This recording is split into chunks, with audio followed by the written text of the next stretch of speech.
హిందూపురం టీడీపీకి కంచుకోట. ఇక్కడ నుండి వరుసగా 3 సార్లు గెలిచి హ్యాట్రిక్ సాధించారు బాలయ్య. అయితే ఈసారి ఎన్నికలలో బాలయ్యను ఓడిస్తామని బీరాలు పలికారు వైసీపీ నేతలు. సీన్ కట్ చేస్తే మళ్ళీ బాలయ్యే అక్కడ విజయం సాధించారు.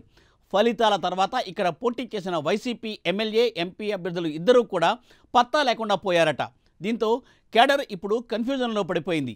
మెల్లమెల్లగా ఇక్కడ వైసీపీ ఖాళీ అవుతూ వస్తోంది. తాజాగా వైసీపీ కౌన్సిలర్లు కూటమిలో చేరడంతో ఇక్కడ వైసీపీ పూర్తిగా తుడిచిపెట్టుకుపోయే పరిస్థితి వచ్చింది అంటున్నారు పరిశీలకులు.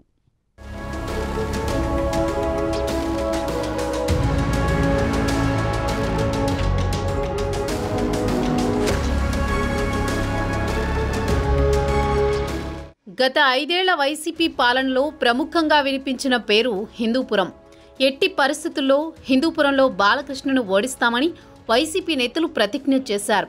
బాలకృష్ణను ఓడించి జగన్కు గిఫ్ట్గా ఇస్తామని చెప్పుకొచ్చారు. కులాలు, మతాలుగా ప్రజలను విభజించారు. చివరకు టీడీపీ నాయకులను సైతం కొనుగోలు చేసేందుకు ప్రయత్నించారు. దీంతో బాలకృష్ణ పని అయిపోయిందని అంతా భావించారు. కానీ అనూహ్యంగా బాలకృష్ణ భారీ విజయం సొంతం చేసుకున్నారు. హ్యాట్రిక్ కొట్టి హిందూపురంలో తనకు తిరుగు లేదని నిరూపించుకున్నారు. వాస్తవానికి నందమూరి కుటుంబానికి హిందూపురం పెట్టని కోట. నందమూరి తారక రామారావు, హరికృష్ణ గతంలో ప్రాతినిధ్యం వహించారు.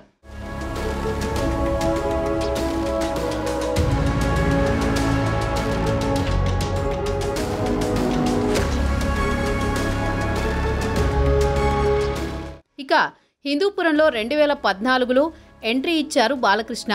తొలిసారిగా పోటీ చేసి విజయం సాధించారు. 2019 ఎన్నికల్లో జగన్ ప్రభంజనంలో సైతం గెలిచారు. ఈ ఎన్నికల్లో వీరవిహారం చేశారు. ప్రత్యర్థులకు అందని రీతిలో విజయం సొంతం చేసుకున్నారు.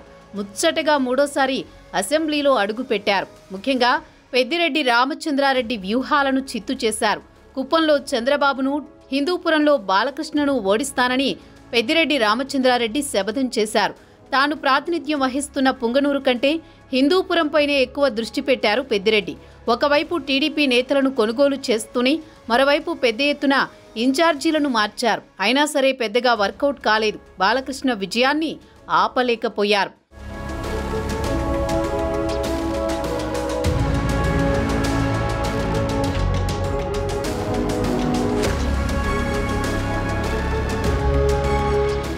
ఇప్పుడు హిందూపురంలో అసలు వైసీపీ నేతలే కనిపించడం లేదు.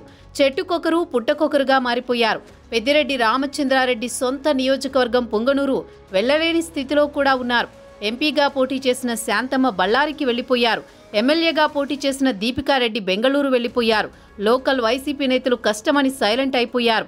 పదవులు కావాలనుకుంటున్న వారు టీడీపీలో చేరిపోతున్నారు. మున్సిపల్ ఎన్నికల్లో హిందూపురం మున్సిపాలిటీ వైసీపీ కైవసం చేసుకుంది. వారం రోజుల పాటు హిందూపురంలో అప్పటి మంత్రి పెద్దిరెడ్డి మకాం వేశారు. వ్యూహాలు రూపొందించి మున్సిపాలిటీని కైవసం చేసుకున్నారు. అదే స్ఫూర్తితో 4 మండలాల్లో టీడీపీ నాయకులను పెద్ద ఎత్తున వైసీపీలో చేర్పించుకున్నారు. ఎప్పటికప్పుడు నియోజకవర్గ ఇన్ఛార్జీలను మార్చుతూ నిర్ణయాలు తీసుకున్నారు. ఆ నిర్ణయాలే వైసీపీకి శాపంగా మారాయి. కూటమికి కలిసి వచ్చాయి.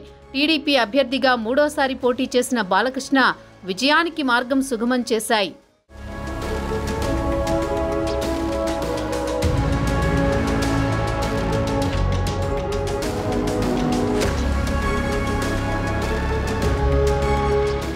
తాజాగా హిందూపురం నుంచి కూటమి పార్టీలోకి చేరికలు పెరుగుతున్నాయి.